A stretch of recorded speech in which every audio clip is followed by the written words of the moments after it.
Hi అండి అందరికీ. ఇప్పుడు ఉల్లిపాయ కారం దోశ ఎలా చేయాలో చూద్దాం. ముందుగా ఒక బౌల్ తీసుకొని సన్నగా తరిగిన ఉల్లిపాయలు వేసి, ఒక స్పూన్ కారం, హాఫ్ స్పూన్ ఉప్పు వేసి, 2 స్పూన్లు ఆయిల్ వేసుకోవాలి.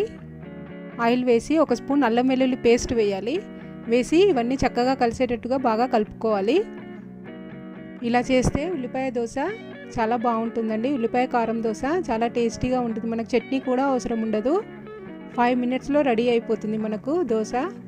ఇప్పుడు ప్యాన్ పెట్టుకొని దోశ వేసుకోవాలి. దోశ పైన మనం ముందే మిక్స్ చేసి పెట్టుకున్న ఉల్లిపాయ కారం మిశ్రమాన్ని పూర్తిగా అప్లై చేయాలి. దోశ పైన అప్లై చేసి ఒక స్పూన్ ఆయిల్ వేసి చిన్న మంట పైన నిదానంగా కాల్చుకుంటే మనకు ఉల్లిపాయ దోశ రెడీ అవుతుంది.